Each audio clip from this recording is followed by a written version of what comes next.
'తారకరత్న అలేఖ్యరెడ్డి' ఈ ప్రేమ కథ నిజంగా చాలా అపురూపమైన ప్రేమ కథల్లో ఒకటిగా నిలిచింది. ఎప్పుడైతే ఫిబ్రవరి 18న ఆయన మరణించాడో, పాపం 22 రోజులు ప్రాణాలతో పోరాడి మరణించాడు. ఆయన ఎప్పుడైతే ఆ యువగలం పాదయాత్రలో ఒక్కసారిగా కళ్ళు తిరిగి అడ్డం పడ్డాడో, అప్పటినుంచి హాస్పిటల్‌కి చేర్చినంత వరకు ప్రతిరోజు ఒక టెన్షనే. నిద్రలేని రాత్రులన్నీ గడిపింది అలేఖ్య. అక్కడే ఉండింది. ఈవెన్ బాలయ్య గారు గూడా పాపం దగ్గరుండి చూసుకున్నాడు. అన్నీ పర్యవేక్షిస్తా. మొత్తానికైతే లాస్ట్‌కి ప్రాణమైతే దక్కకుండా పోయింది. వెంటిలేషన్ మీదే బాగా పోరాడి ప్రాణాలైతే వదిలేశాడు. ఎప్పుడైతే తారకరత్న గారు మంచం పైకెళ్లారో అప్పుడు ఆయన గురించి ఆసక్తికరమైన విషయాలు జనాలకు తెలియడం స్టార్ట్ అయ్యాయి. ఇంత గొప్ప వ్యక్తినా మనం కోల్పోయాం అనే రేంజ్‌లో. అప్పటి వరకు ఆయన గురించి పెద్దగా ఎవరు పట్టించుకోలే, ఎవరికీ తెలీదు. ఆ తర్వాత గూడా అలేఖ్యరెడ్డిని అత్తమామలు యాక్సెప్ట్ చేయకపోవడం, ఆవిడ గూడా పాపం ఒంటరిగా ఉండలేక మెంటల్ ప్రెషర్ నుంచి బయటికి రావడానికి ఈషా ఫౌండేషన్ అక్కడ ఇక్కడ తిరిగి లాస్ట్‌కి కొంచెం ఆత్మస్థైర్యం తెచ్చుకొని ఇప్పుడిప్పుడే కూల్ అవ్వడం.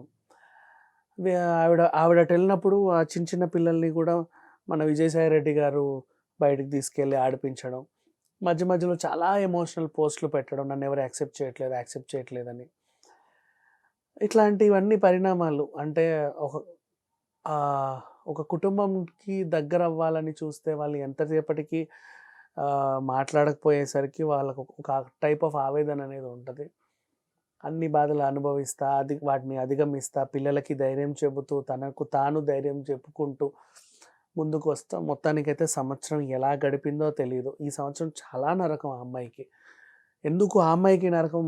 చాలా మందిని కోల్పోతుంటారు కదా! అంటే తారకరత్న అంత గొప్ప వ్యక్తి అని చనిపోయిన తర్వాతే మనకు తెలిసింది. ప్రేమించిన అలేఖ్యకి తెలీదా?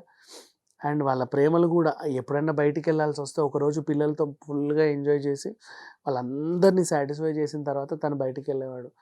ఎన్నో ఉంటాయి వాళ్ళ మధ్యలో మెమరీస్. పెద్ద వయసు గూడా గాదు. మొన్నే అండ్ అట్లా అంటే చాలా తక్కువ ఏజ్‌లోనే ఆయన చనిపోయాడు. ఇప్పుడు 41వ వర్ధంతి. అంటే ఎంత చిన్న వయసేనే గదా! సో, ఏదేమైనప్పటికీ ఆయన ఆత్మకైతే శాంతి చేకూరాలని మనస్ఫూర్తిగా కోరుకుందాం. అండ్ అలాగే మొత్తానికైతే అలేఖ్య బయటికొచ్చింది.